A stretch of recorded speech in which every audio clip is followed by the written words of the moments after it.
Fuck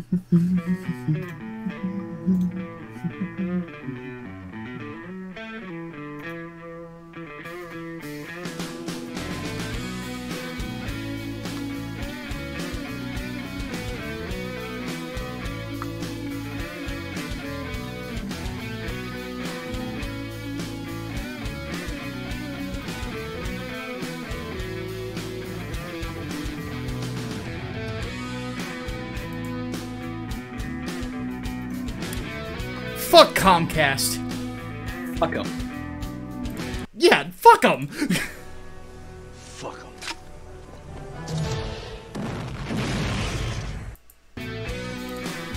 them.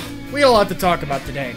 We got Bernie Sanders is running for president again because he is Bernie Sanders and he must get all the pudding.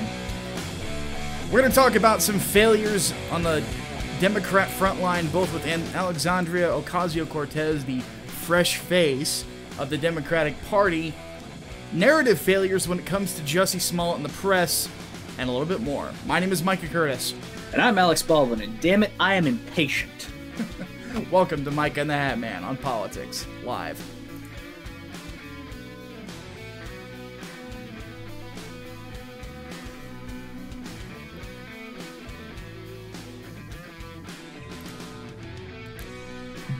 So, we have to talk about the Bernie Sanders and his once again entering the race, the octogenarian who wants to think that he's still relevant because Bernie Sanders and socialism is a thing, and don't ask me about Maduro. Don't ask me about Maduro. He's finally putting together millions of dollars to finance pudding and to convince college students to max out their parents' credit cards in order for more pudding. Pretty much. I mean, my God, like, bless you. Jesus. Sorry, I'm allergic to old stupid septuagenarian fucking socialists. Bernie Sanders. But yeah, no, he apparently like doubled the day one fundraising that Kamala Harris had. Ended up with something like $7 million. Yeah. Absolutely fucking insane. And it looks like we're going back to what happened during his first campaign, where kids are like maxing out their credit cards or fucking going hungry, something that I guess they just, have to get used to early. Yeah. In order to finance this shit. It's crazy. And remember, kids, no refunds.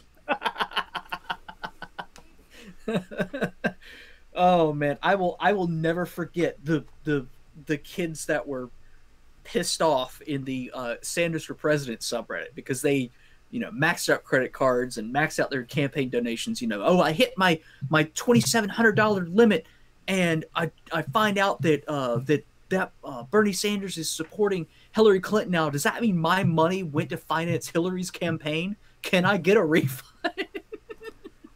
There, of course, are no refunds, kids. Because keep in mind, this is socialism.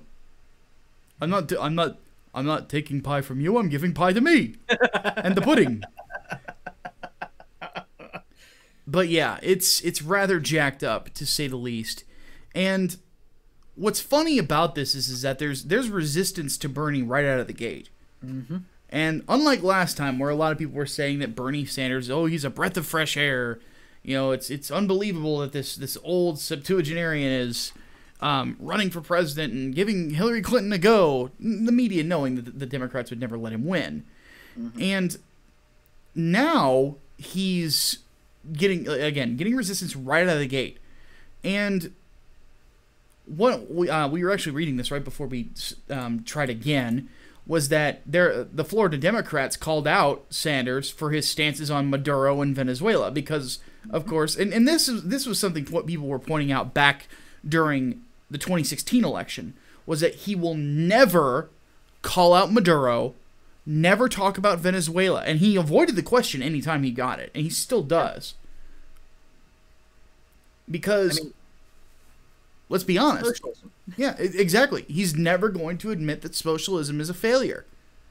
He will never do it. There's a reason that he looks so pissed off when Donald Trump said, called out Venezuela for what it is and said, America will never be a socialist state. There's a reason he was visibly angry. Is because he cannot stand the fact that his belief system is nonsense. But here's the thing about it, and what I'm hoping some people are going to start to get whenever it comes to this sort of thing, is that socialism is the vehicle for people and the government to step on the little guy. You can talk about what socialism is supposed to be, and real socialism has never been tried. The only reason that real socialism has never been tried because socialism does not account for humans being humans. That was part of what Orwell pointed out in Animal Farm, is that there's always going to be people who are ambitious and want to climb to the top of the social ladder. You will never live in a society where somebody is going to be willing to give that up. Ever. The difference between someone like me, who wants to, make money making comic books, make money in my day job, and, consistently make more money than I was before, the difference between someone like me and that is I'm looking to do it by serving other people, if nothing else. Bernie Sanders isn't looking to serve other people. He's looking to step on them for riches. That's all socialism ever is it's a way to game a system to make money off of doing literally nothing. And keep in mind, that's all Bernie Sanders has ever done. This guy was kicked out of a commune. A commune! For doing nothing but sitting around and writing all day.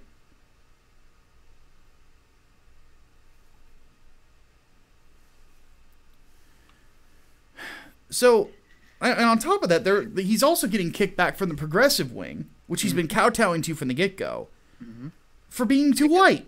Yeah, he's an old white dude. Yeah. And it's also funny, too, that I've noticed some of the progressives are finally calling him out on his ineffectiveness in the Senate. They're like, you've sponsored 3 fucking bills. Yep. In all the years that you've been in there, 3 bills? Really? Like, holy shit. Yeah.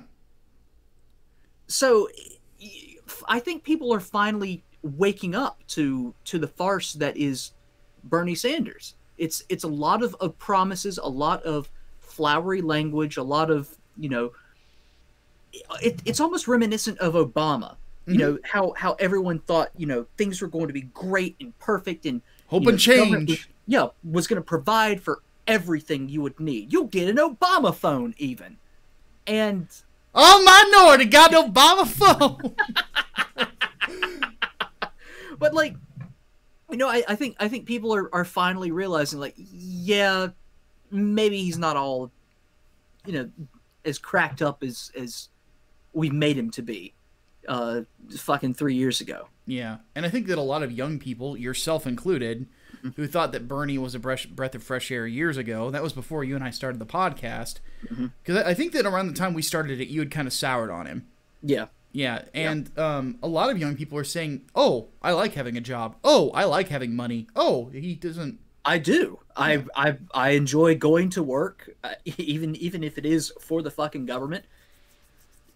I do. I like having a job. I don't like having my fucking money taken from me and given to someone else who chooses not to work. Exactly. Imagine, Servant of God just donated $10, but basically, yeah, it's like, I think about my paychecks. I get like something like $1,000 a paycheck. I make pretty good money. I'm just in a mountain of debt, but like that's with like 8 hours of overtime because I work all the time. But I hate seeing 25% of that gone. Granted, about 5, 6, 7, no, it's 8% of my weekly check before taxes goes into my retirement savings, but that's still a lot of money that's going to bums. Yeah. And going to Social Security I'm never going to see. There's a reason I have a 401k and another retirement account, guys. Like, it's because I don't think I'm going to ever see that Social Security money. Oh, no. Social Security's... We will not be able to fucking get it. I think it should be abolished, personally. Well, that's the thing. Like it or not, It will be. It will be at some point. There will be a point where it's unsustainable. Yeah, absolutely. Fucking absolutely. And I think that'll be with our generation. Yep. We will not see a dime of the money that got put into there. And I swear to God, if by that time they say, well, your money helped finance, these other social programs, like, fuck you. That was my money meant for me when I physically cannot work anymore. Yeah. Go to hell. Exactly. Servant of God donated $10, said, thanks for doing this despite Comcast. I've had a rough week, what with a car wreck. Me and my sister in the car, we're fine, car is not. And on and off toothache and not having money to get a car, you guys rock. Dude, what are you giving me $10 for? Yeah, seriously, dude, we should be giving you money. Yeah. I'm probably going to refund that to you, dude. Yeah. Like, no. You don't need to give that to us. You need that. You need that. Yeah. Glad to hear that you're doing okay, for sure. Yeah. But yeah, don't be surprised if I return that to you. But yeah, and maybe I should do a video on insurance tips when it comes to situations like that. But anyway, so yeah, as it stands, I don't think that I honestly don't like. Another point to make real quick before we move on to the next topic is that Ron Paul made about the same amount of money when he first announced his candidacy in 2008, and he obviously did not win. I don't think that the Democrats are going to let Bernie win even now, even if he is possibly the most popular. I really think that Bernie entering the race, all it does is speed up Joe Biden announcing inevitably that he will be running for the presidency. Oh yeah, and he will be the winner. Remember too, he's got to declare for the Democrats before he can really jump in too, because of their new bylaws. Yep, exactly. All right, let's move on to the next topic. A bad week for Alexandria Ocasio-Cortez. Oh boy. Yeah, so we kind of shined a little bit on this last week, but we didn't talk about it much in depth. And the car was a '96 Ford Explorer. Oh goodness. But Ocasio-Cortez ran into two issues. First thing that she did, of course, was she was part of many Democrats who basically fucked New Yorkers out of getting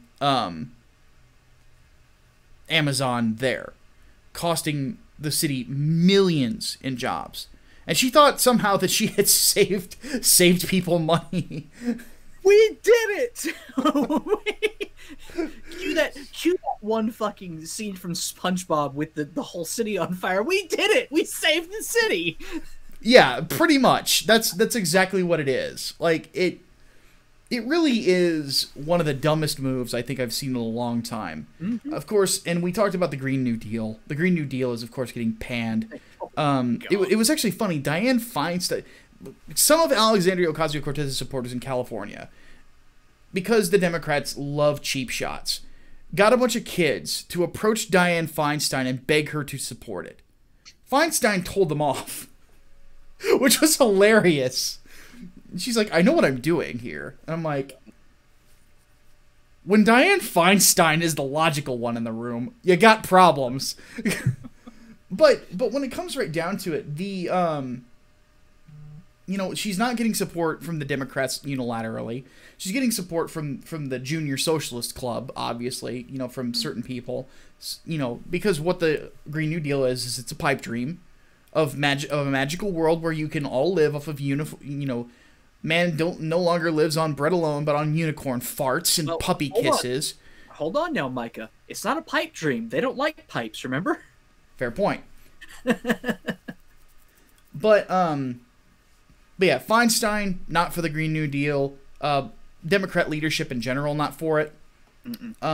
Because, again, it's dumb, and it will never happen. And they know that if they did instate it, they would never get reelected. And then people would come into those districts and say, if you vote for me, I will strike down the Green New Deal or I will repeal it, and then they'll get elected. Because they know that this is a losing fight. I mean, 10-year fucking policy for total green energy, it's impossible. Exactly. It is literally impossible. Green energy right now is the single most unfeasible type of energy in the world. Meanwhile, nobody's talking nuclear. No. Remember, the EU tried this. Mm-hmm. Germany specifically. Yeah. Yeah, and they got fucked on it. Mm-hmm. So, not feasible yet. Wait till technology improves, then we can revisit this. Yeah, because here's the thing. Nobody is saying that would be a bad idea to put in more solar energy or wind energy if it was feasible, but it's not. Wind energy especially is not. Because, again, you know... technology's there. Yeah, well, not only just technology, but it's based purely on weather patterns. We can't predict weather patterns. That's true. Can't even predict anything with climate. But they're selling it like, basically like doomsday. You know, like, we're going to all die in 12 years if we don't instate this. Now, there's nothing scientifically to suggest such a thing. You know, that we're all going to die in 12 years. I don't know any serious scientist that is saying that sort of thing. The basic premise that seems to be is that the climate is going to continue to warm, and then on average it's going to be 1 or 2 degrees hotter 100 years from now.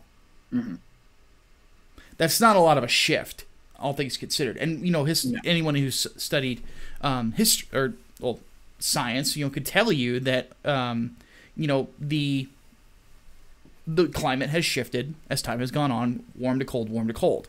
You know, it's just part of the planet, you know, and there's not really a whole lot you could do to prevent it. So, as it stands, the only there's nothing sane about the planet. People have recognized it. Then, of course, you know, losing New Yorkers a lot of jobs. And by the way, New Yorkers are losing jobs left and right, folks. Because after they instated $15 minimum wage, it's killing the restaurant industry. Yeah. And what is New York known for if not for great restaurants, you know, and great tourism? Well, if you jack up the prices for all this stuff, the price of tourism goes up. Nobody wants to go there. It's cheaper to go to Florida. It's cheaper to go to Texas. Yeah. You know? I mean, not to mention, like, it's become a widespread thing. I mean, North Carolina does not have a $15 minimum wage law anywhere like that because, of course, you know, we're pretty much a red state.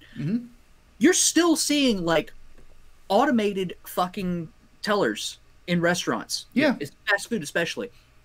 Pretty much going all over the place now. Exactly. You know, metropolitan areas especially. It's a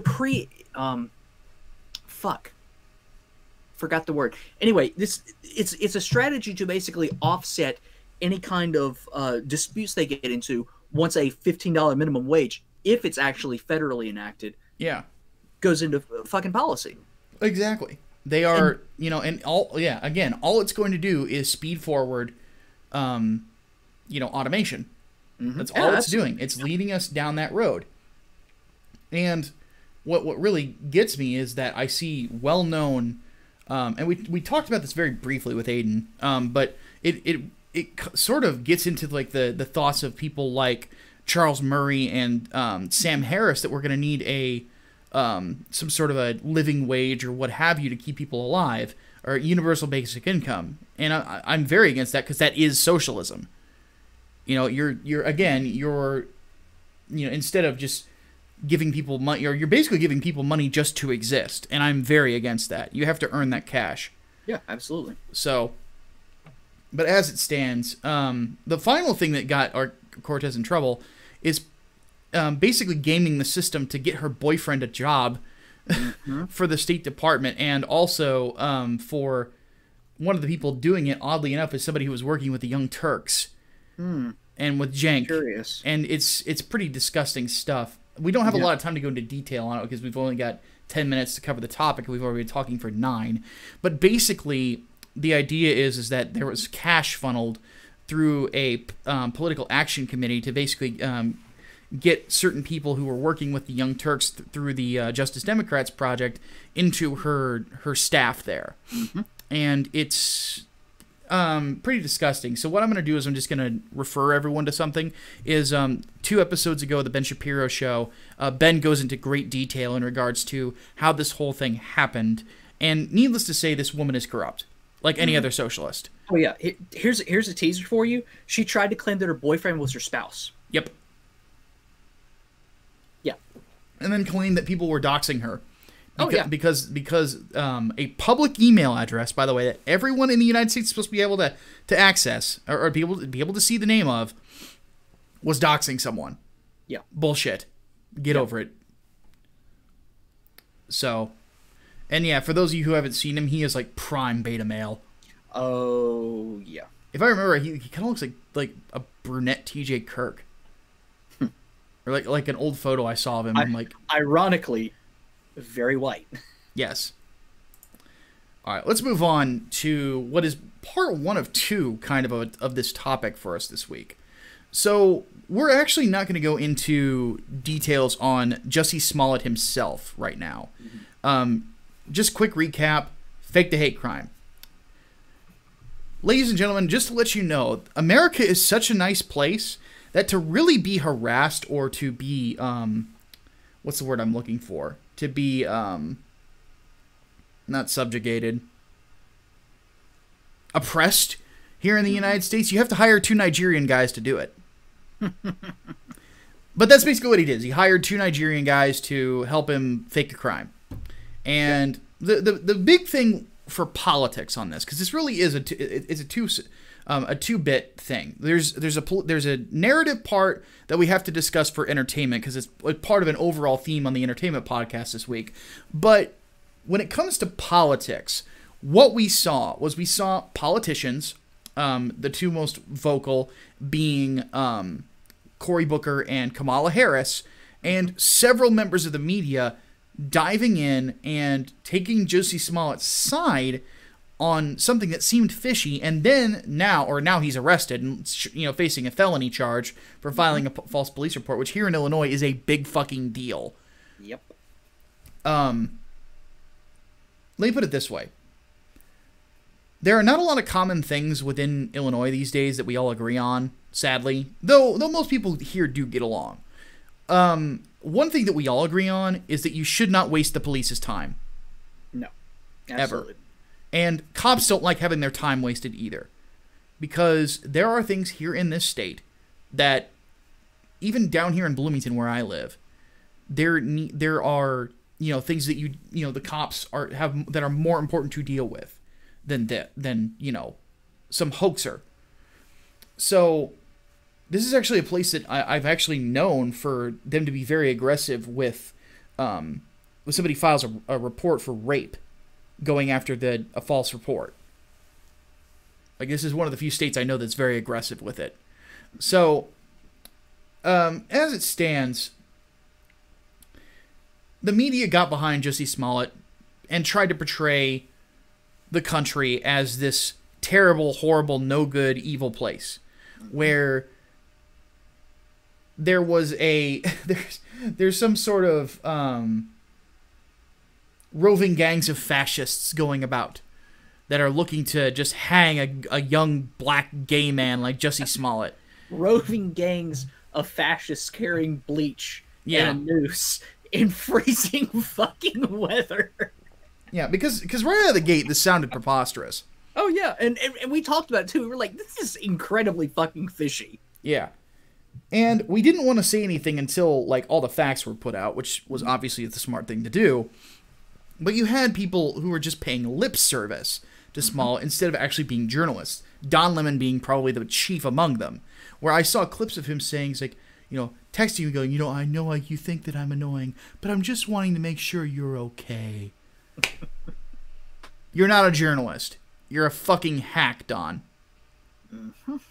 Like, you've got to be fucking kidding me. Like, that's not what a journalist is supposed to do.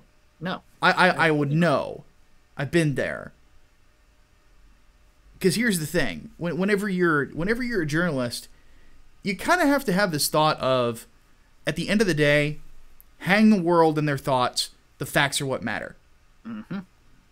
And the instant you stop doing that and stop thinking like that, you're not a journalist anymore. You're just a hack.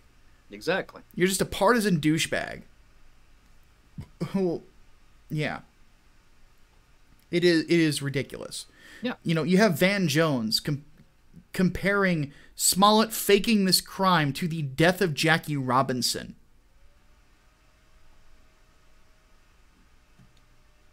Yeah. And then when approached on this particular topic, Kamala Harris and Senator and Cory Booker would not comment on it. Mm-mm. Well, Kamala Harris did release a statement.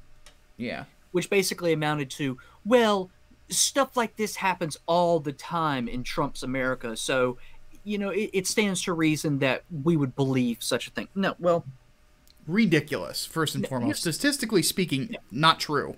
Yeah, here's the thing. SPLC, Southern Poverty Law Center, loves to say, like, oh, hate crimes have increased, dramatically under Trump. The problem is pretty much every one of these that we have seen that gets any degree of publicity has been faked. But between an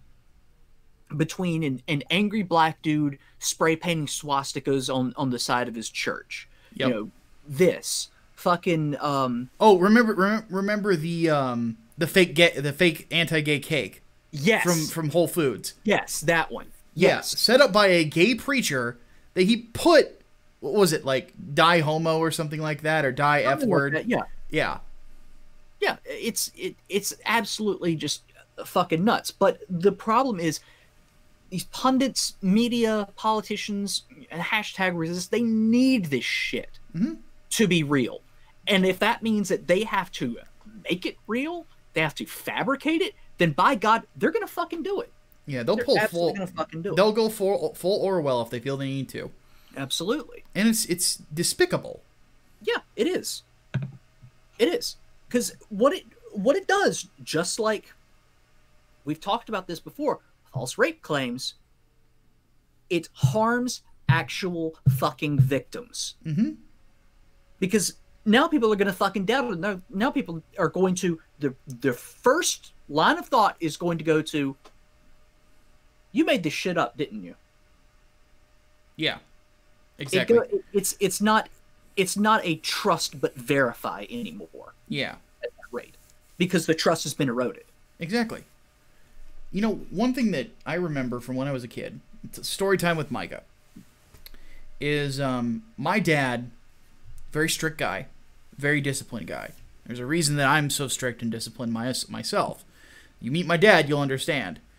And my dad, one time, I yelled fire in a public place, because I was a rambunctious little fucking kid. But I yelled fire in a public place where there was no fire. And my dad hauled off and slapped me right in the face in front of, like, hundreds of people. This was at a carnival up in Chicago, just outside of I think it was Aurora, and he slaps me right in the face, and then takes me back to the minivan. I still remember it was a blue Dodge Caravan. Takes me in there, sits me down, and then he tells me the story of the boy who cried wolf. And he said, every time you say it, and it's not true, there is a chance that the next time you say it, people will not believe you. And that is fucking frightening. And by the way, my dad was one to get the belt out on occasion. And for good reason, because again, I was a rambunctious little shit. You can kind of tell by my trolly sense of humor that I was. But as it stands, that's something that a lot of people don't really realize. Is the simple fact that when you bear false witness, you make it harder to trust other people when it comes to these sorts of claims. And it is a rather frightening thing when you think about it. Because personally, I want, whenever something terrible to happen, or wow, I did not word that right. Whenever something terrible happens, I want people to be able to be sympathetic towards it. I want people to be able to say, okay, what can we as a community do next for this person? Or things along those lines. And for us to look at it objectively and then figure out how we can prevent it in the future instead of just bickering between one another. And there are points where, we have to check our biases, because truth is more important. And this is one of the... In fact, let's use an example from where Parkland is a good example, because Hatman and I were talking while things were unfolding before the podcast. I bought into the idea that kid was alt-right at first. I bought into it, and I admit it. And the reason I did was because of my own personal biases. I fucking hate people like that. Can't stand them. Can't stand identitarianism in general. And I bought into it because I wanted to believe that this fucker was was a scumbag. Well, he was a scumbag, just not in the same way that I was thinking. Mm-hmm. We have to be conscious about these things, about the little things. You should always ask yourself, especially if you're going to be a public figure like we are, is, why do I believe what I believe? Why do I want this to happen? And is what I believe based on what's real? And that generally has to be the question that you ask yourself. And I think that people like Don Lemon and such want the world to be fascistic, want the world to be as bad as they think it is, because it justifies uniting everyone under a one world government does not put up with any sort of quote unquote hate. They want to believe that this sort of thing happens on the regular when it doesn't. They want to think that Charlottesville happens every day, and it doesn't. They'll do anything to try to make it real, but it's not real. All right, Hatman. What's up? Your turn. Tell me about the Time's Up CEO resigning. So I don't know shit. Shit. I don't know anything about this. What's going on? I thought you said oh shit, like something. No. I said I don't know shit. Okay. So Time's Up. For those who don't know what Time's Up is, it's basically the organized wing of the Me Too hashtag. Like Black Lives Matter has their leadership. Time's Up is basically the leadership for this. So the leader, president, CEO, whatever you want to fucking call it, resigned because her son was accused of sexual assault. Womp womp. On a random fucking forum. There is no more word from her. We don't know if she's going to go lay the smackdown on him or if she's actually going to defend him, though the rumor mill does say that, yeah, she's actually leaving so she can defend him from a false accusation. So that'll be an interesting one. The irony is absolutely fucking palpable. And it's funny too how you don't really realize how Me Too affects somebody or a false accusation can affect somebody until it's someone like within your immediate circle. Yeah. Or you even. It's like you just you don't know what that's like. And you can write it off all you want. You can say, "Oh, it doesn't happen." It doesn't. And then when it fucking does, you have to confront the reality of, okay, why would someone do this? And then why did I help other people do this?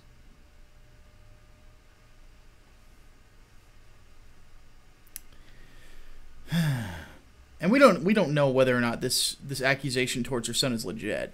No, obviously we don't. I mean, it was posted on a fucking forum, for God's sake. Yeah. So, anything that's posted on the internet can be true, false, somewhere in between, or just a troll job. It is the misinformation superhighway these days. Yeah, pretty much. Yeah. Yeah. But I find it hilarious that it's basically just come home.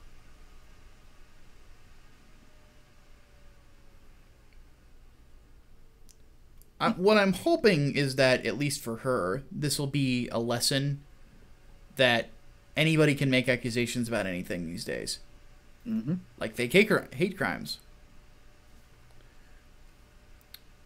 But I personally am just mind-boggled by it, because there's going to be a point, again, where people are just going to not believe them because a bunch of people are making these accusations, and then the accusations come forward, or then something real happens, and we completely miss it. Mm-hmm. That's the scarier thought to me.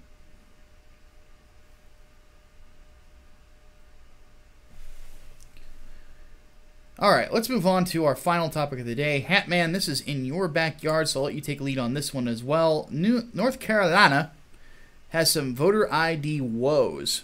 So we've covered this when we did our election special, that North Carolina had a few constitutional amendments that were on the ballot.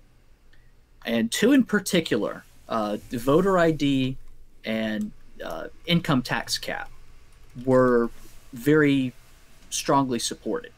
Or not very strongly supported, but they still had strong support, a majority. Voter ID passed with about 55% of the vote. Income tax cap got about 57% of the vote. And keep in mind, this is despite major efforts from the state Democratic Party to quote unquote nix all six constitutional amendments. They wanted to vote all of them down. And North Carolina's previously had some issues with voter ID laws, because one that was passed was ruled unconstitutional because a judge said it disproportionately targeted black people with, quote, almost surgical precision as a way for disenfranchisement.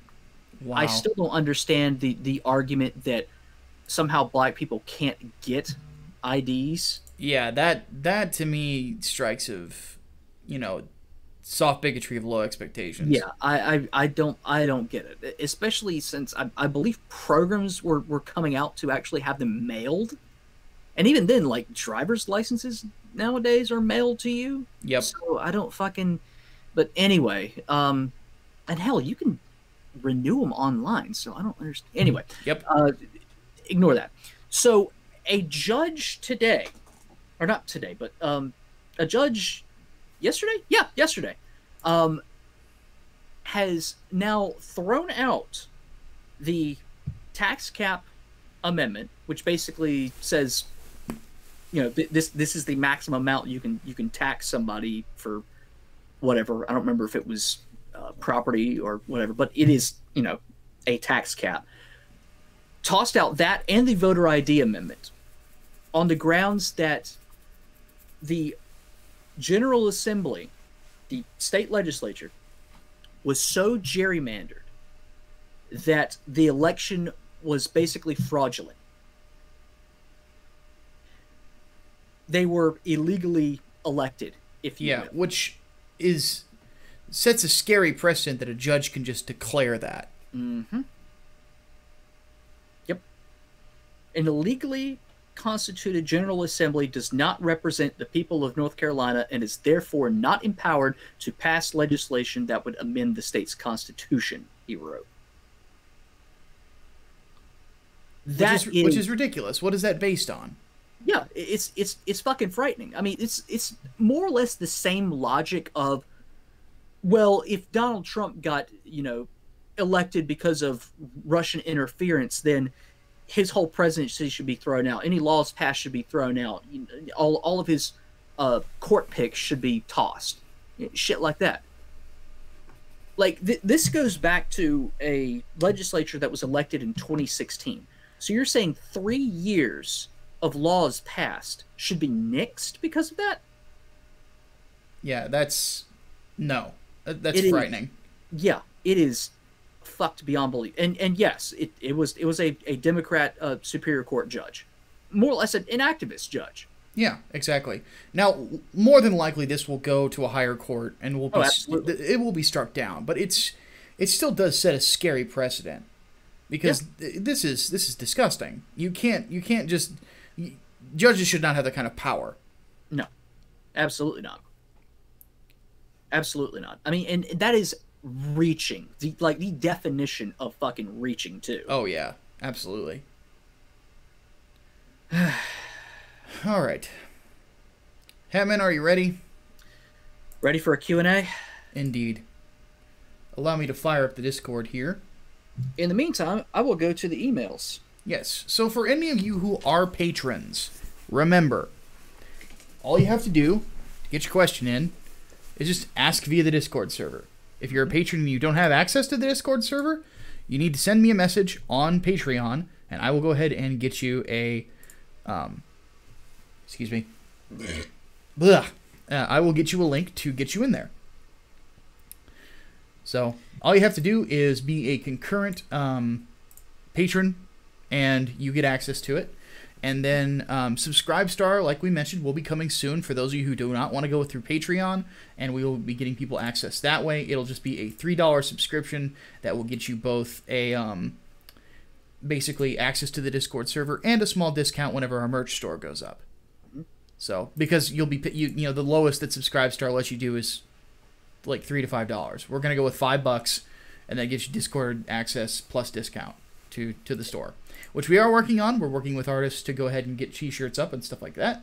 Yep. So I'm going next week to do test prints. So yep, exactly. So we're working on that piece by piece. Yep.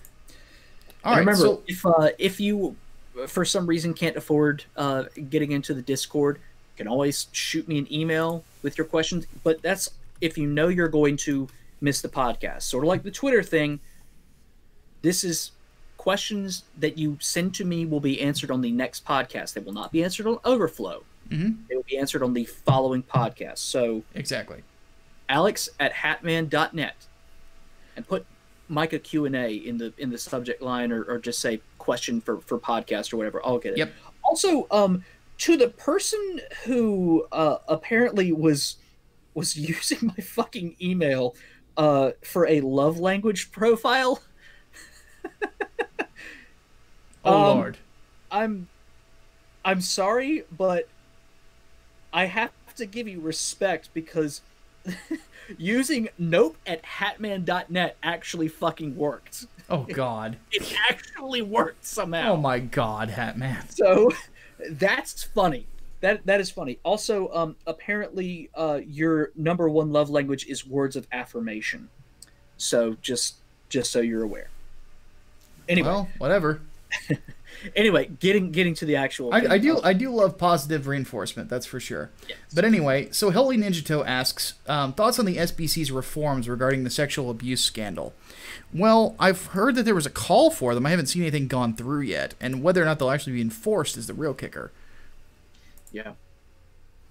They should be, though. I have no fucking idea. Let's see here. And then Talon Silvervein asks for the political podcast, of all the presidential contesters, who do you think has a chance against Biden once he enters the race? Mm-hmm. If the Democrats would actually get behind Tulsi Gabbard, I think she would actually stand a decent chance. Yeah, she would probably have a stronger chance. Schultz would be I would say the same thing, but I don't see it happening.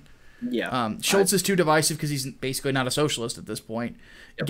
Gabbard's a weird one to read. Yep. She seems more for the Democrats, I think. Yeah. So we'll have to see how it goes. But really, their only chance against Trump is with a moderate. Yeah. Yeah. Black Comet asks, what do we think of the God Emperor Trump float? Hilarious. It's great. It's great. We've been asked about that a few times now, but it's funny. All right, from the emails, Weeb friend Chris again, with a politics question this time. Entertainment question too, but an actual politics question this time. Mm-hmm. What is the U.S. policy on dams? Australia is a pathetic mess when it comes to this subject. In past memory, dam projects have been closed down over something as simple as a rare frog or an endangered snail. I'm not kidding. We don't have that kind of issue. No, we don't. We just relocate the animal. Yeah, for the most part. I mean, we've had issues before with whether or not drilling has been it's been allowed in like protected wildlife zones and whatnot. But as far as dams, there aren't that many active dam projects as far as I'm aware. No, like you mostly see them around like lakes and stuff like that. There's not a whole lot. Then again, there's not really a whole lot of opportunity for hydroelectric. No, I lived in an area that had that for a while, but yeah. Yeah. Let's see here. So, you got anything on the Twitters? I don't know. Let's have a look. Oh, excuse me.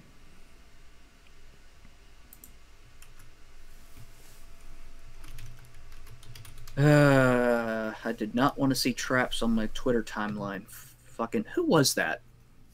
Who the fuck posted traps? See, this is why I only follow like 60 some odd people. Yeah.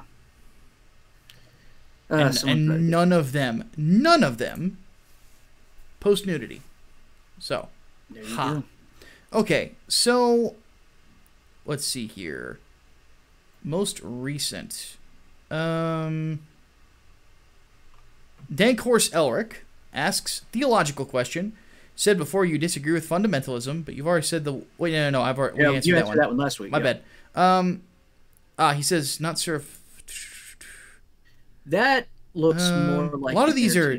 Yeah, a lot of those are entertainment questions, so we'll have to get to those later. Yeah, we'll get to so... those later.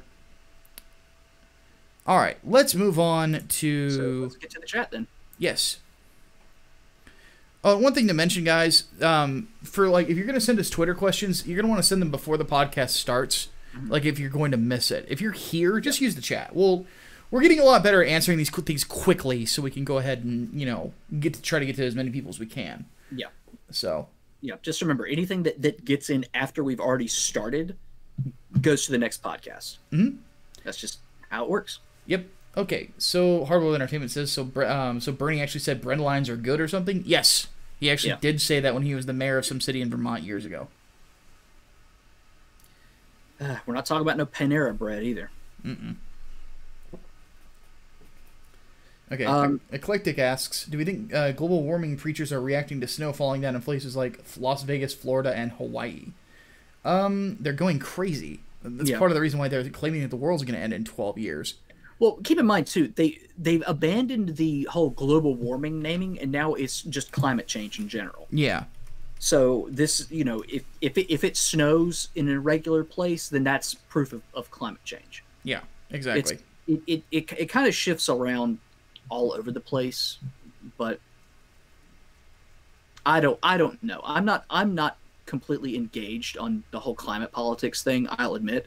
So I don't fucking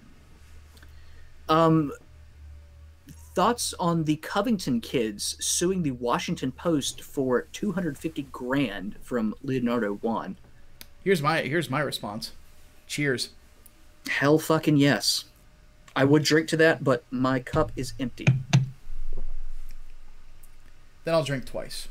There you go. What else we got? This is a really good one. Physics Hypernova asks, thoughts on the calls for reparations from Warren and Harris. Could this lead to major civil unrest if ever implemented? Oh, yes. Hell yes. Absolutely. I mean, people would be scrambling for fucking DNA tests just to see if they could get some money in by the one drop rule. Oh, yeah. It'd be fucking insane. Not to mention the amount of people that would be resistant to it. Because why should we pay for something that we didn't do? Yeah, absolutely. And then on top of that, it's the, where are you going to draw the line? Is it all black people, all non-white people? Because, you've got people saying that they're Chinese folks that are owed reparations for construction of the Transcontinental Railway. Mm-hmm. Are we going to stop it at one drop rule? Are we going to have people that have a tangible, or not tangible, but can trace their immediate ancestry back to a slave or someone who would be owed reparations? Yeah. It's a complicated as fuck thing. There is no easy solution to it. And some people have argued that affirmative action is already a form of reparations. Yes. Which I disagree with. But, what happens then? Like, do you get financial reparations and fucking affirmative action too? Yeah, it seems to me like this is like, that would be step one into a war. Yeah, absolutely. No, it'd absolutely be a civil fucking war. Yeah, it's ridiculous. Again, people will be buying those fucking Ancestry DNA kits to see if they can get in by the one drop rule. Yeah. It's insane. Absolutely insane. So yeah. Let's see here. Oh, never mind. They're suing for $250 million, not 1,000. Holy shit. Yeah. Yeah, it's a huge lawsuit. Yeah, more power to them. Let's see. Somebody had asked about. I think it was Autist Whisperer asked about Hillary running again. I had actually saw that that she met with Biden and somebody else on possibly doing it again in 2020. What's funny about that is she would be guaranteed to lose. Yeah, absolutely. You have to keep something in mind. And this is something that she will never admit to herself, is that 2016 was a referendum on her, not so much on Trump, on how liked he is, but on how disliked she is, because it had the last presidential election had a very low voter turnout. Mm-hmm. Yep.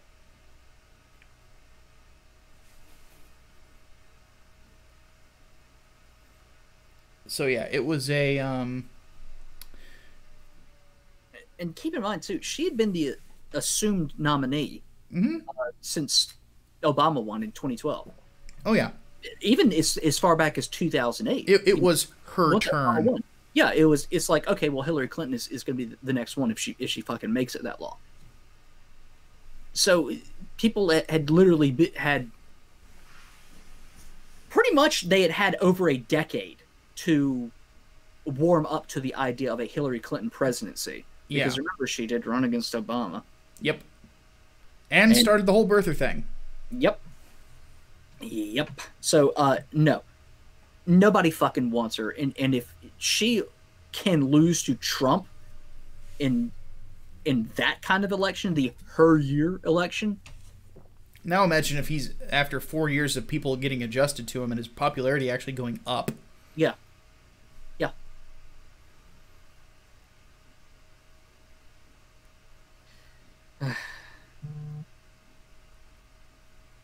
What else we got here? How low is AOC's IQ? Lower than her shoe size. Yeah, it's pretty goddamn low. King K Rex, what are our thoughts on the recent flow of ex-vegans going against the vegan lifestyle? Well, that's funny. Personally, I thought that one of the funniest things that ever happened was when I heard that Vegan Gains lost his YouTube channel. He's like, clearly I'm being censored. It's like, clearly you're a fucking psycho, dude. Who was it that was saying that they wanted to gradually move Americans off of eating meat? Was it Cory Booker that said that? Yes. And that's part of the reason why there's a lot of ex-vegans, is because some people who are vegans are fucking nuts. Oh yeah, absolutely. And it's expensive too. Like you basically have to. Yeah, I'm on keto and it's fucking expensive. Like, yeah. I can only imagine being a vegan. Yeah, you have to have a degree of wealth just to keep up with that lifestyle. Mm-hmm. It is fucking crazy. And it takes like either discipline or sadism to stay on it. That's the real kicker. Mm-hmm. Like it's been hard for me to stay off of carbs because sandwiches are great. But it's what can you do? And potatoes, man. I miss potatoes. And I've been very lax on my diet lately. You know, it's been like an off and on thing. But it just, man. Not a fan of veganism. No. Mm-mm. And I guess, a bunch of people are finally waking up and smelling the bacon. So. Bacon. Bacon is a wonderful thing. Now I'm hungry. Yeah, we were just talking before we got started that I was probably going to end up ordering DoorDash between podcasts. Mm-hmm. But I'm going to hold off on that. But anywho.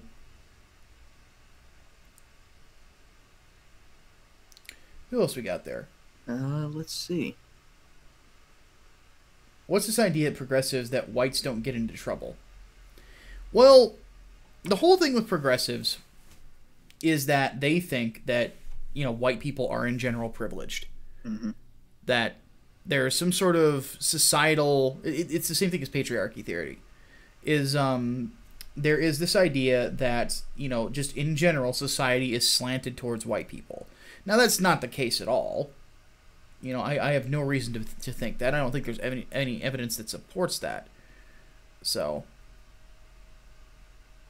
The big issue that I see is that there are cultural problems and an issue of responsibility here in the United States.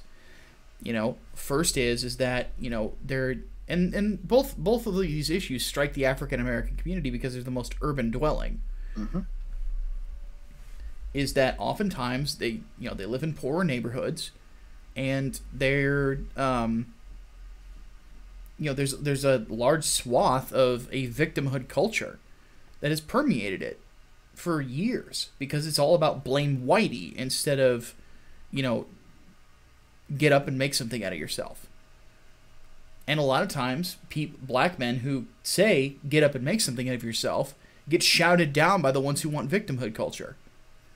And here's the thing: it's not like it's black folks only. There's people within Hispanic communities that are that way. There are people within white communities that are that way. I mean, look at academia, so on and so forth.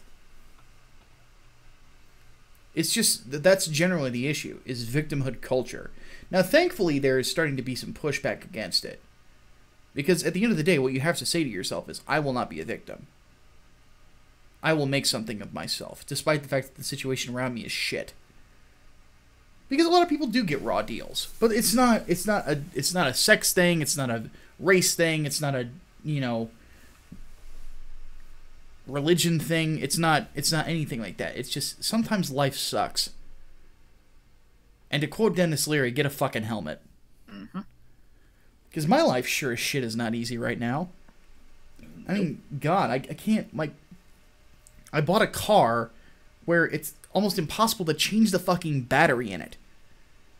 And I've got to have friends help me cut the goddamn thing out to replace it. So, yeah. It's one of those times. But I work through it. I find a way. That's all you can do. Yeah, exactly. All right. Here's a good question from Derek Mozzarella. Do we think the center is largely gone in America? It's definitely fading away. I think that the problem is there's not a lot of unifying values anymore politically. No. And I blame, again, this is something we talked about on the 2-year anniversary. I was talking with Aiden about this. Is there's this idea of an Ameri-skepticism. Mm-hmm. The idea that there is there's something wrong with America existing, and there's something evil about America, that it is the evil empire, and I think that a lot of it comes from that. And that idea. And it's rather disgusting, in my opinion, because America is the greatest nation that's ever existed. There's not another nation that has ever touched it. And the prosperity that we have, and things like that we should feel guilty for such things. Why? Why should... Is a man not entitled to the sweat from his brow? But... How many times have we said that on recent episodes? I know. But that's a general discussion that's happening within this day and age, is whether or not it is okay to be successful. I think it's perfect. There's nothing wrong with being successful. I think that success is a good thing because oftentimes it is earned. I very rarely see people who are just given it to them on a silver platter, and even when they are, they never really appreciate it. And my whole thing is just that the issue is not wealth. It is the sin of greed. It is the sin of avarice. It is the sin of opposite of humility. My brain just went... Well, narcissism is a good one. But hubris as well. And these things create evil people. But it's not the money, because you can be a poor man and have the same problems. I point to my former in-laws when it comes to that sort of thing. And you guys have heard those horror stories. But they were those kind of people. The waspy motherfuckers of... Finne!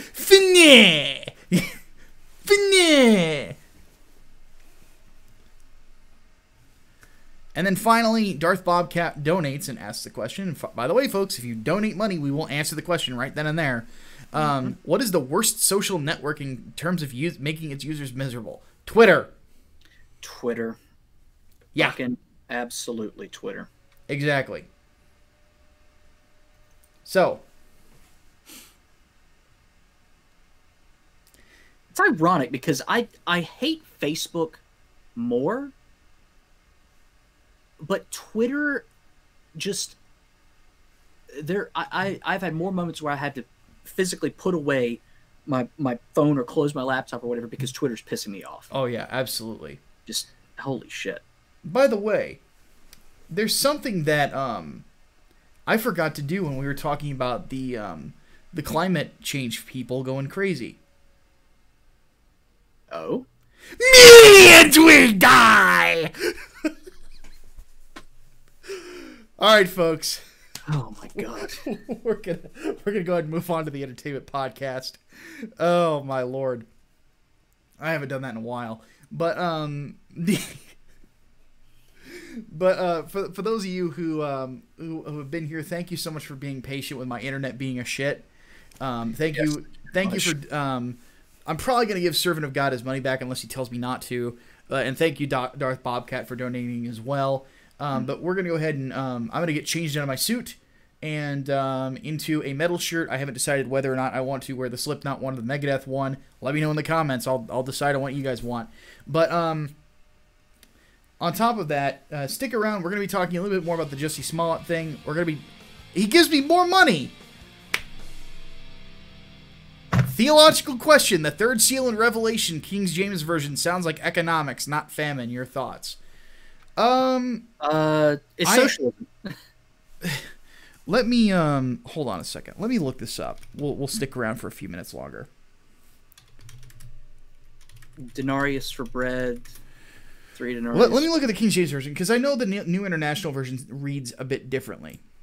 Okay, so, and when he opened the third seal, I saw the third beast say, "Come and see," and I beheld, and lo, a black horse that we sat on him had a pair of balances in his hand. So it's Revelation 6:5. Let me grab the New International Version. Do I not have my Bible over here? Hold on a second. I don't. I must have put it back. I'll find it. Revelation 6. 6:5.